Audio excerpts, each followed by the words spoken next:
now more than ever, people need to go within and plug into that cellular memory, plug into divine source, detach as much as possible from the matrix. Hello again, everybody. This is James Bartley, and you're listening to the Cosmic Switchboard Show. Today, my very special guest is Robert Hulse. Robert Hulse is a lifetime UFO experiencer, contactee, an investigator in his own right. His website is macclesfieldufosociety.co.uk.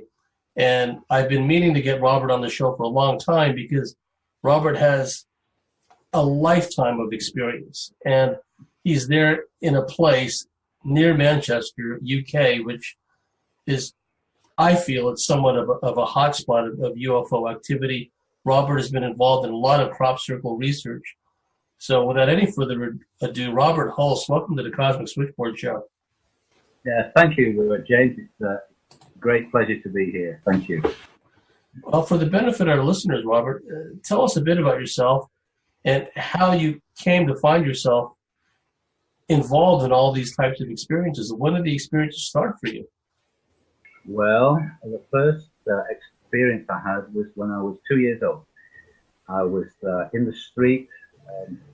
My mum had just put me outside, and my sister was a couple of years younger than me, and almost, and so she'd gone inside to bring her out. But as I stood there in the street, this light came down in front of me and hovered in front of me. It was shaped like a light bulb with the bulbous part at the bottom, and it looked like one of the old 200-watt light bulbs, quite a big one.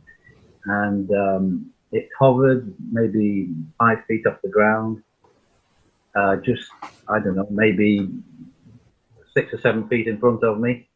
And I just stared at it. Gradually, it just disappeared. Now, the important thing is that the day was completely calm, and it's incredible that I have a almost photographic memory of the situation, which is ridiculous for a 2-year-old boy. But I can see the houses across the street. I can remember what the weather was like. It was just a dull, grey, drizzly sort of day.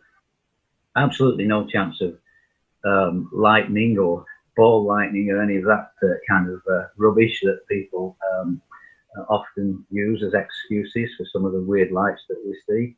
And that was the beginning of it. So I was introduced to them at that age, I guess. Interestingly, many, many years later, I found a report in one of the main newspapers over here from that period, which we're talking about 1954, possibly 55, which detailed a large UFO craft that looked like a big light bulb. So I don't know whether there was any connection or not, but they obviously showed their interest in me there.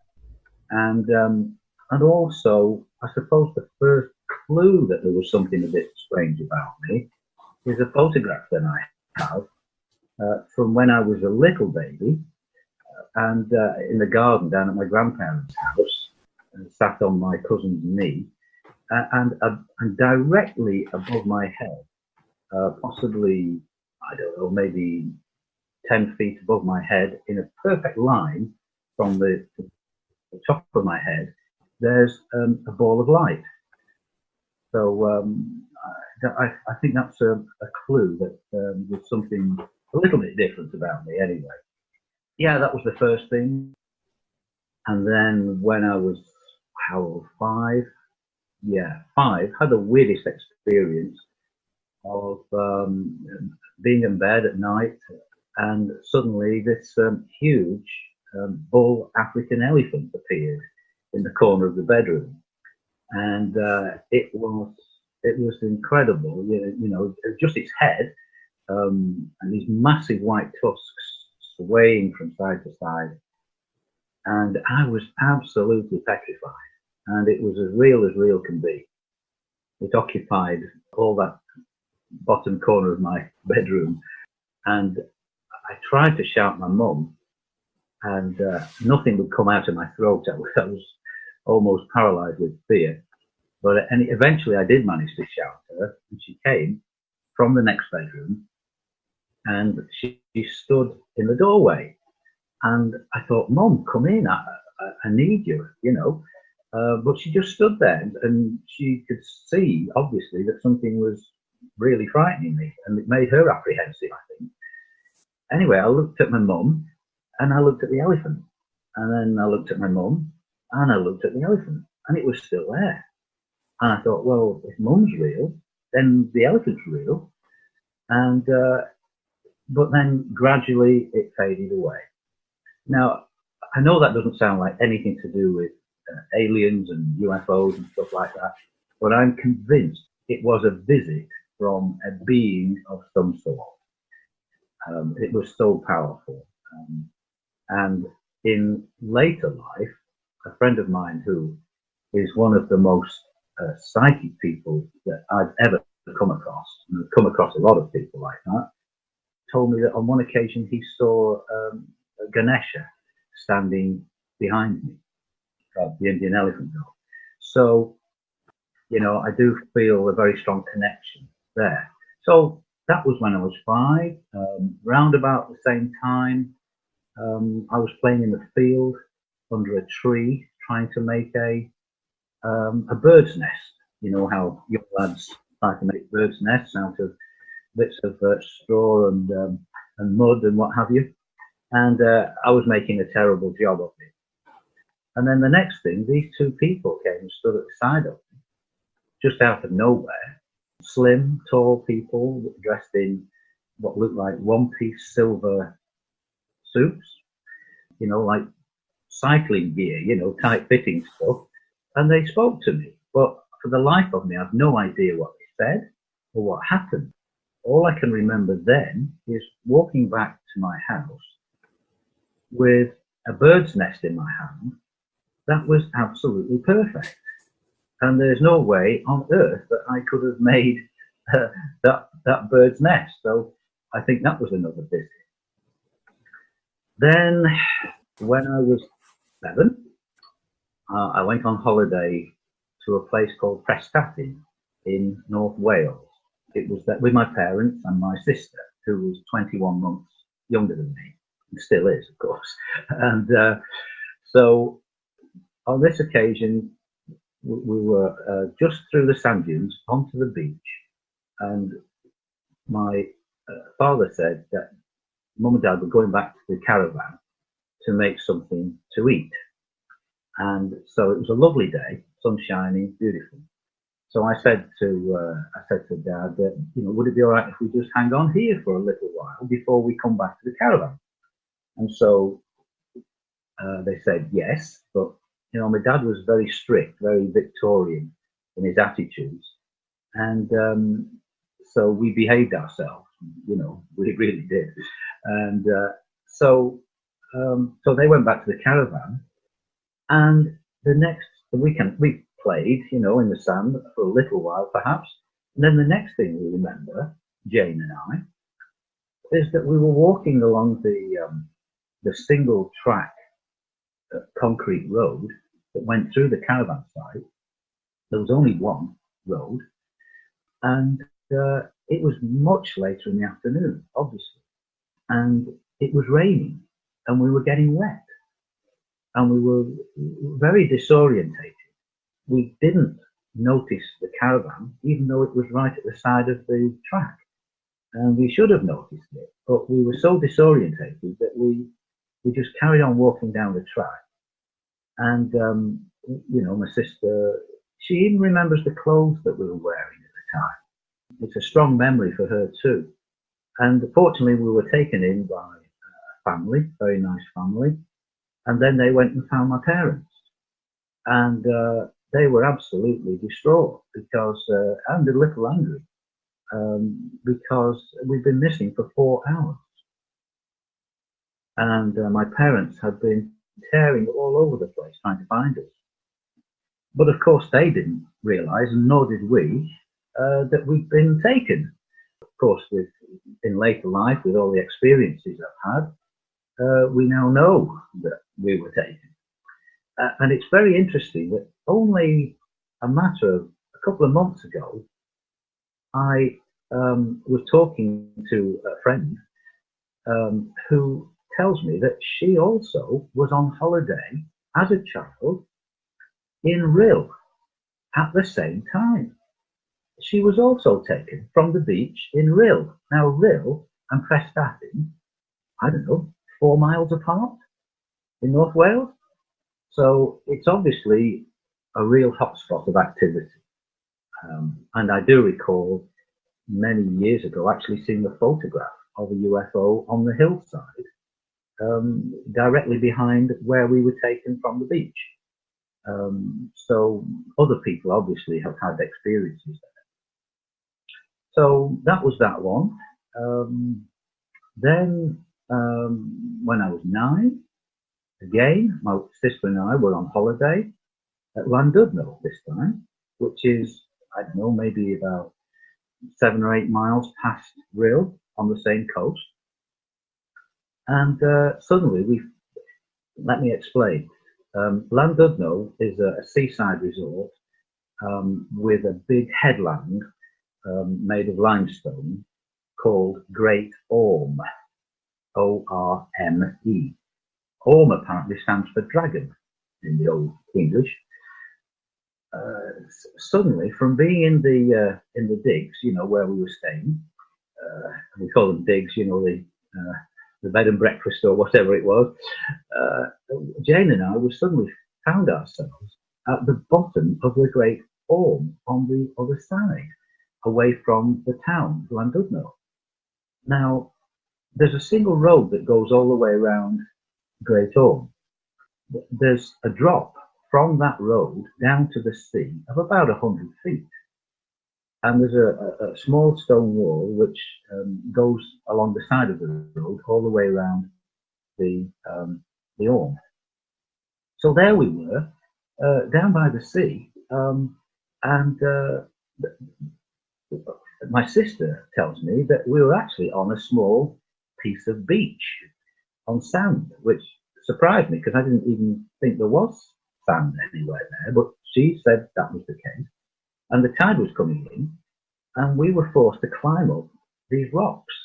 And it's 100 feet climb up a cliff face. And I was really scared. I didn't like heights at all.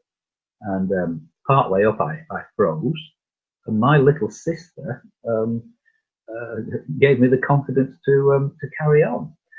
And so eventually we got up to the wall where the road was, and I managed to get her over the wall, and then I made the mistake of looking back down, and I froze again.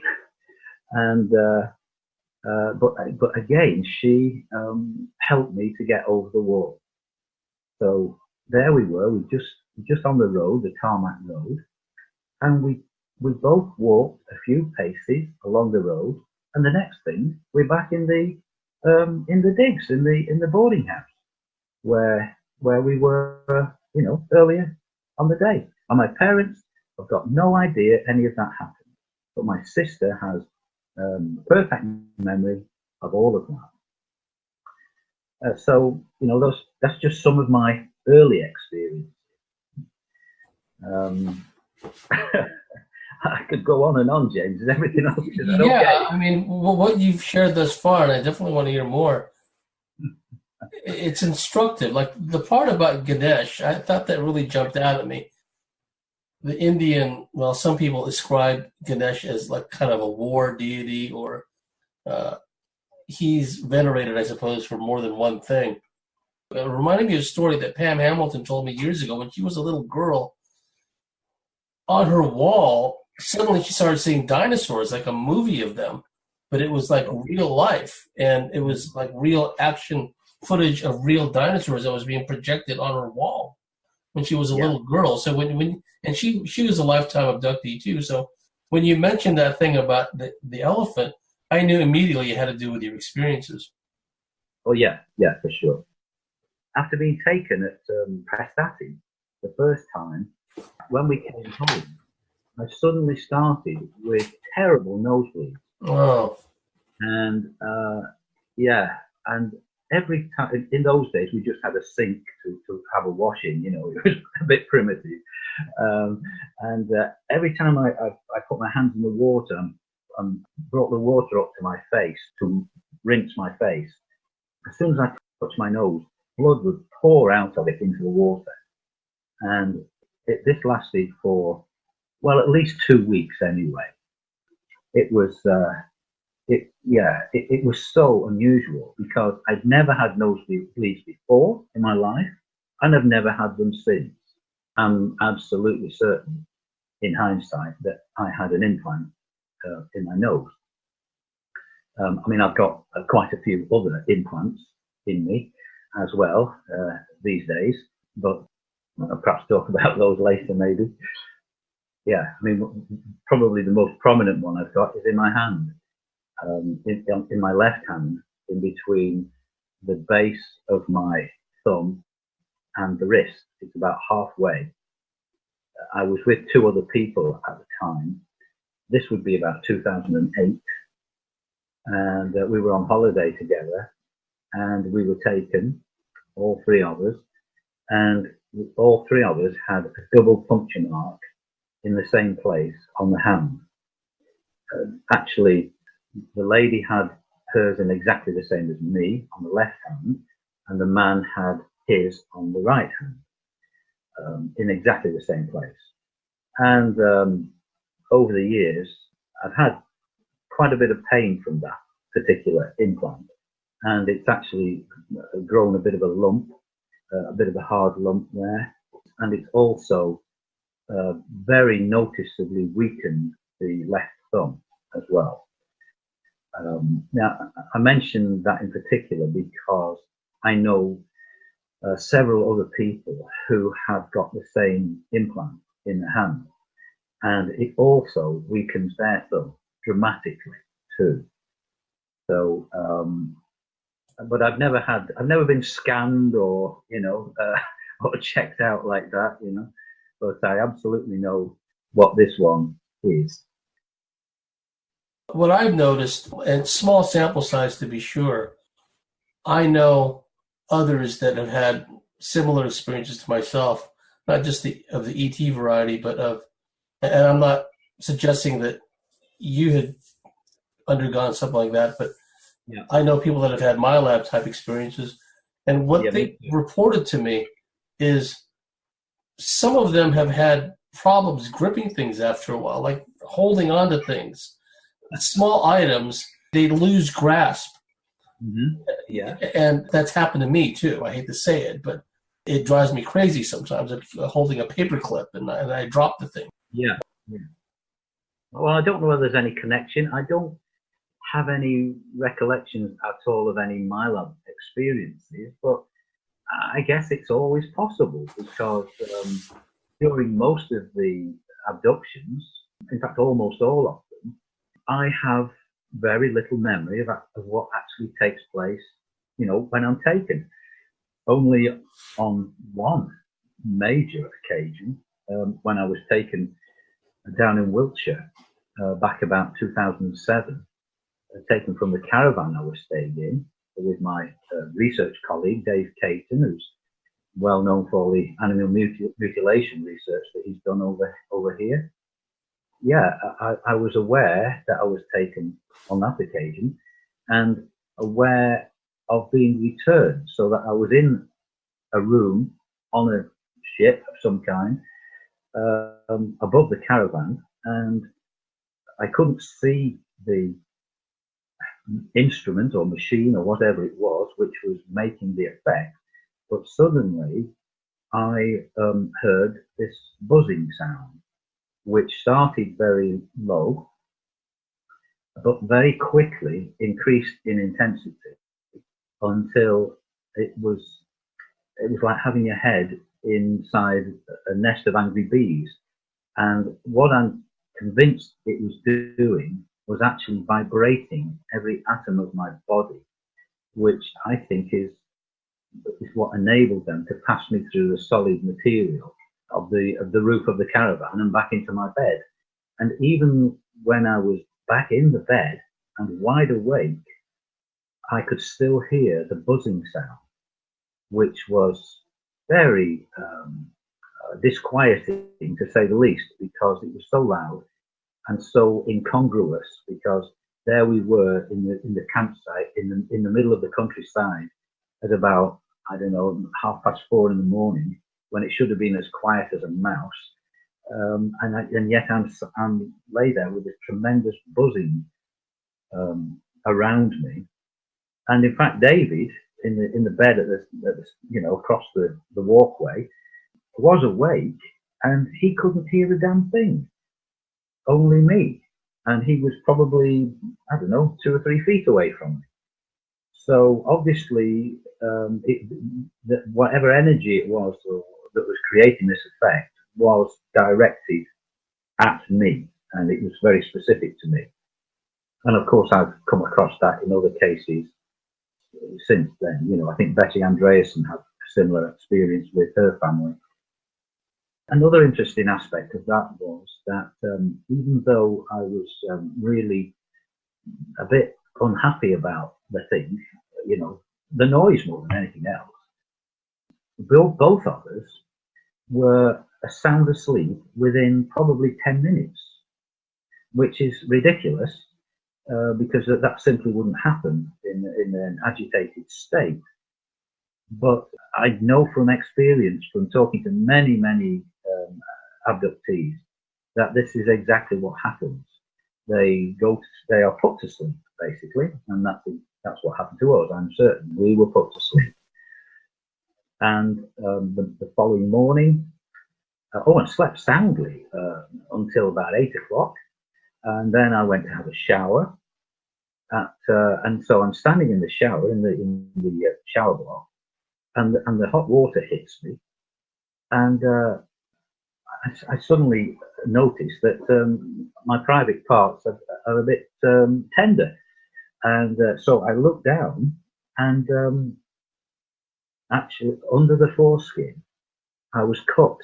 I had a straight cut under the foreskin, and also I had 2 very prominent puncture marks on my stomach, in the location where a woman's ovaries might be. You know, if you can just imagine that. So below the navel and on either side. And they were really, really prominent. But I didn't feel any bad effects, other than the fact that it was obvious to me that I'd had an operation, because my stomach inside was sore. And I'd had an operation before in a normal hospital. So I knew what that felt like. And even when I came home to Macclesfield, that soreness lasted for certainly 10 days anyway. But as I say, I didn't feel any ill effects whatsoever. And I was watching our friend Carla Turner. I know she was a very important lady in your life, and although I never met her, I knew about her years and years ago, and I was very impressed by everything that she did. And the main point that she made, I think, was that because these beings have the ability to affect our minds, we really can't be sure of anything that happens when we're in their company or with them. And these people who have this, look at it through rose-tinted glasses, I think they're mistaken, frankly.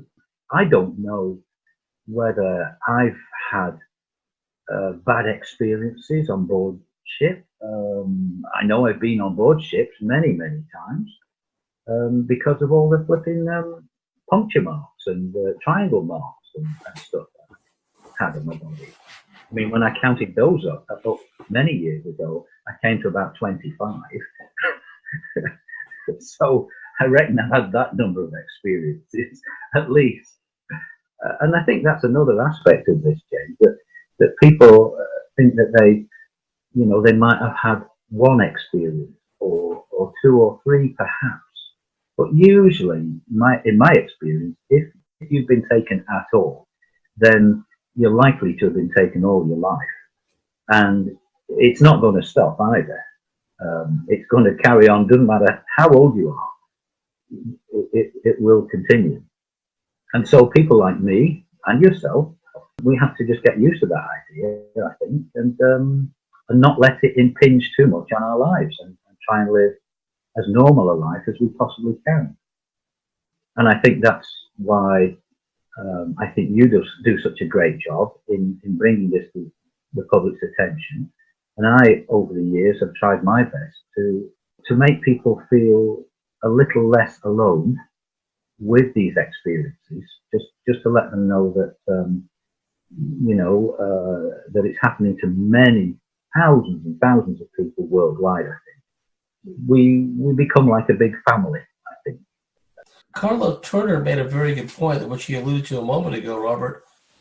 One facet of these experiences when we're in the presence of these ETs is virtually everything we're presented with is alien-controlled information. Everything from the setting, the environment, what you perceive, what you feel. Yes. So she always made the point of, Carla Turner did, of reminding us never to take things at face value, especially when it comes to the feel-good aspect, because these beings have the means to put us in a kind of nirvana kind of state, a euphoric kind of state. And another thing that you pointed out in a couple of your experiences, and I'd like to hear more about your childhood experiences going forward, it speaks to, Robert, on those two occasions at least, the callous indifference those ETs had, returning you and your sister back in a driving rainstorm, your parents frantic with worry. Yep. And then on the other occasion, they drop you off at the bottom of a headland. Yeah. You literally have to climb your way out, right? And Daryl Sims, an American UFO abduction researcher, he talks about a case, I think in Texas, where the ETs stupidly dropped off a little boy into the swimming pool in the apartment complex, and the poor kid drowned, right? Yeah. And I've been dropped off above my bed. It's like, get me down onto the bed. Don't drop me off in midair, and that's how people get hurt. That's how, one of the ways. But it just speaks to the callous indifference that at least some of these ETs have towards us. Yeah, absolutely. I couldn't agree more. I mean, I guess I'm like a lot of people in that we like to think, at least, that we're not just in the hands of really bad ETs. I suppose that's for our own peace of mind that we naturally gravitate towards that point of view. I just think, well, I'm 67 years old now, and I'm in pretty good shape, fit and well and healthy. So I kind of think, well, so far maybe they haven't done me much harm. I don't know. Maybe I would have been fit and healthy if I never met an ET in my life. I don't know. But I suppose the beneficial aspect of all of this, if there is some, and I believe there is that it's opened my mind to, a much wider understanding of life and the universe, and above all, it's allowed me to make friends with so many people all over the world who have also been taken. What I've noticed, and I wouldn't be surprised if you've noticed the same, is that the vast majority of the people who are taken are well above average intelligence. That's true. Yeah. We're routinely depicted by the media as being a bunch of whack jobs, but some of the sharpest people you'll ever meet have had these experiences. Absolutely. And also, I've noticed that so many of the people who get taken, I mean, a vast proportion are psychic individuals who are gifted individuals.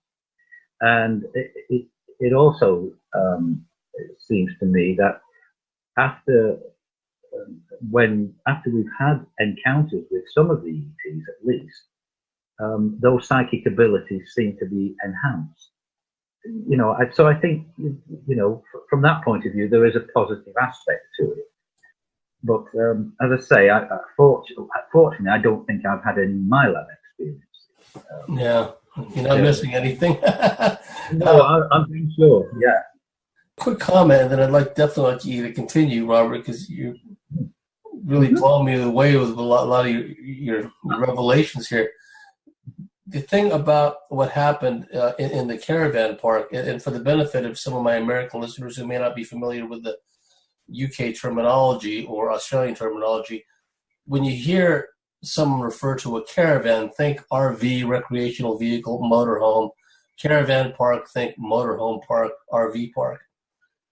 When you were returned and you were taking a shower, and then you noticed that your privates were sore and sensitive, yeah. I knew one of the people that I knew was a ex-Air Force individual, black gentleman, really nice, sharp guy.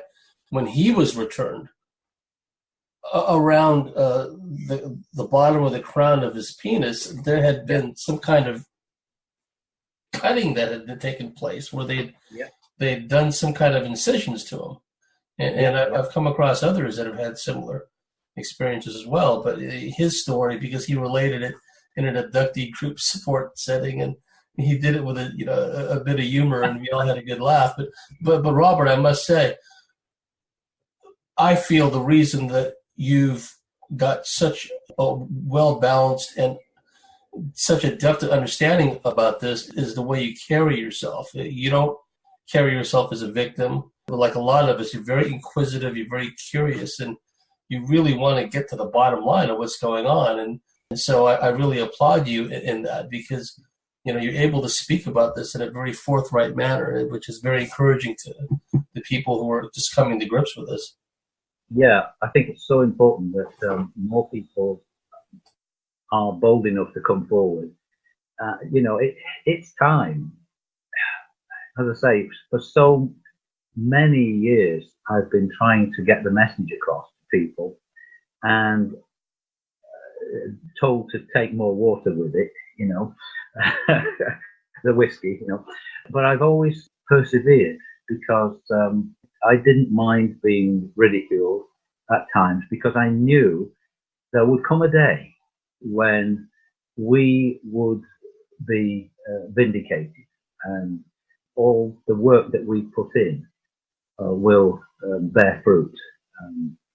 All the secrecy that surrounds this subject, it will be seen for what it is. So for me, it's very important to be open and honest. And I can tell you that on another occasion, this would be, I know I'm jumping about quite a lot, but here we go. But it would be about the year 2000. I'd been away on holiday in Wales again, but in a different location. And I was really well. I was really fit and strong at that time. I'd been swimming in the sea, and I'm quite certain that the ETs were aware of my condition at that time. And I came home, and I was in bed, and my wife was asleep at the side of me. And suddenly I found myself being levitated off the bed. And that was the first time that I can recall that happening. And I didn't like it at all, simply because of the feeling of being out of control. But I had this feeling that if I could somehow just move enough just to touch my wife, even with a finger, it would somehow break the spell. And that is exactly what I managed to do. And I dropped back onto the bed, and because of all my other experiences, I knew damn well that, ETs were involved. So I looked around the bedroom, fully expecting to see one, but I didn't. And so eventually I went back to sleep. And the following morning, again, having a shower, as soon as the hot water hit my old man, again, it was pain. And I looked down, and there, upon it, was the outline of a red triangle, sort of printed on on my old man. And it's strange how I reacted to it. Well, it's not strange because I know this is how we get conditioned, but I didn't, jump up and down and make a big fuss about it. I kept it to myself, and after about 3 or 4 days, it had disappeared. So that was that, I thought. Until about a fortnight later, I went to a conference in Leeds, the big Leeds UFO conference, which was run by Graham Birdsall, which was a brilliant event with tremendous speakers from all over the world. And on this occasion, Yvonne Smith was one of the speakers. Now, you perhaps know her. Oh, yes, from Southern California. Yes. Yeah. And so she was talking about different cases that she'd investigated and helped with, and mentioned the Allagash for. And then she put this slide up on the big screen, which was mostly denim. But out of the middle of the denim was cut a square, beyond which you could see some skin. And upon the skin was a red triangle, exactly the same as I had. And she said to the audience, "I bet you don't know what part of the body this is." And of course, everybody. But I just sat there in shock, because I had actually told my research colleague, Dave Caton, and that he was the only person I'd mentioned it to. And he sat next to me, and our mouths opened, and that somebody else had exactly the same thing as me. It was just the outline, the red triangle. It wasn't filled in, sort of thing, So I wondered whether, that was one of the Allagash twins or whatever that had that. But again, it's almost as though I was meant to be there in order to see it, that's the very obvious thing about my life, is that they are always in my life, regardless. I mean, I wouldn't be surprised if I've got a couple of them standing either side of me now, And I've got used to it because of all the different things that they've done. One interesting thing that they did, I'm very impressed by a lady that you'll know, Kim Carlsberg. Yes, she's also from Southern California. She wrote In My Wildest Dreams, I think, that book about her story. It's over there in my bookcase. Yeah. What happened, maybe about 7 years or more ago, 7 or 8 years ago, I borrowed that book from a friend of mine, Phil Hoyle, who is one of the top researchers in this country. And I had it at the side of my bed. But it's important here that my wife, who I was married for almost 40 years, she hated this whole business, this whole damn business. And with a passion that was hard to believe. My wife died about 5.5 years ago. Now, it was only after that she'd gone that an auntie confided in me that my wife had been so afraid that I would be taken and not returned. And I had to admit that I'd never looked at it from her point of view. I'd always been so intent on trying to make sense of it for myself. I didn't see her side of it, and I do regret that now.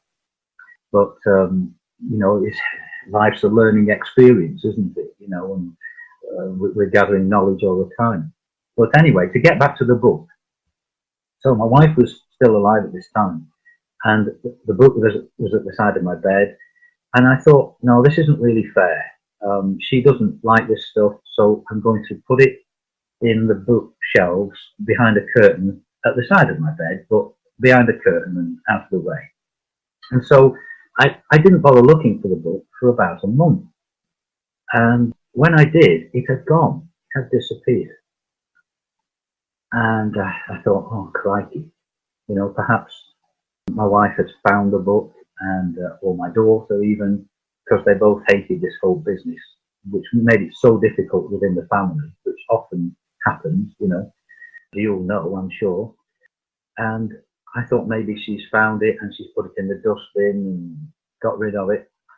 So anyway, a few months later, I went to see Phil and I had to apologize to him that I had not got his book.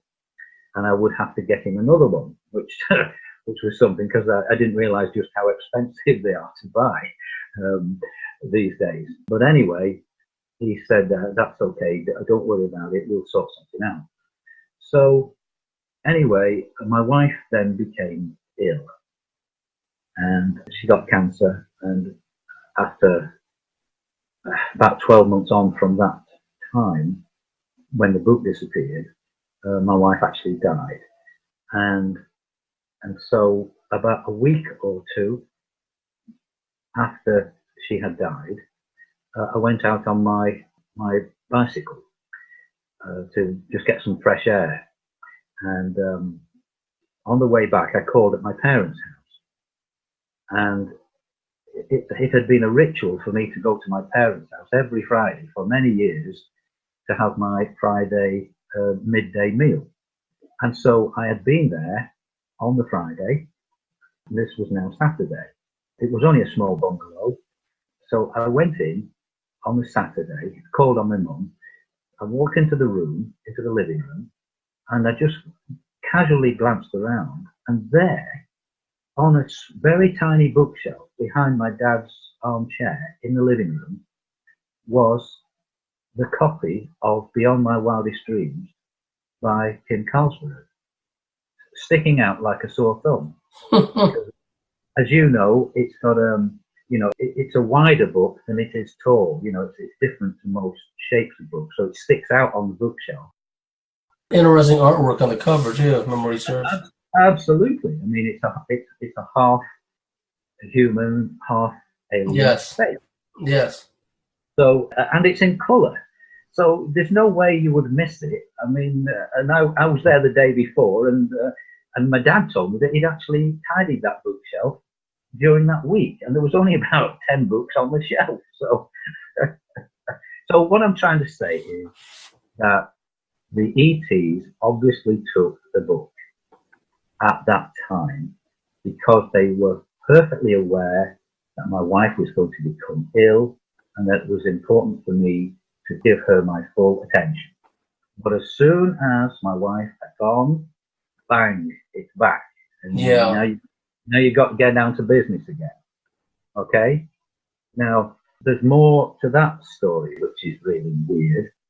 And that is that what some people perhaps would call a shapeshifter. So that my face has been seen to change by a number of witnesses.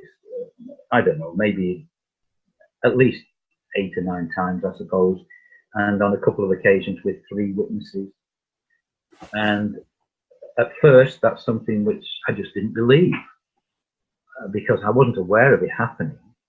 But over time, I met other people who had the same experience.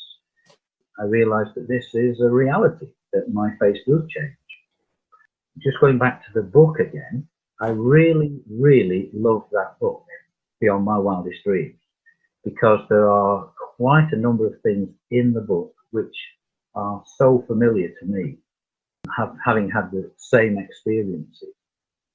And so I was determined I was going to get a copy for myself eventually. So I decided I was going to go on the internet, and I found one in America, a second-hand one. And so I bought that book, and finally it arrived. Of course, as you had pointed out, that the front cover is a half human, half alien face. And of course, that exact scenario has happened to me, where only half my face has changed, the other half stayed the same. 2 witnesses to that event. But at this time, and still today, I'm very friendly with a lady in Ireland called by the name of Dr. Mary Helen Hensley. And I mention her name because Mary also has many, many ET experiences, and she's not afraid to admit to it. So it's not a problem. But on this particular, bear in mind, so I've received the book, the day before.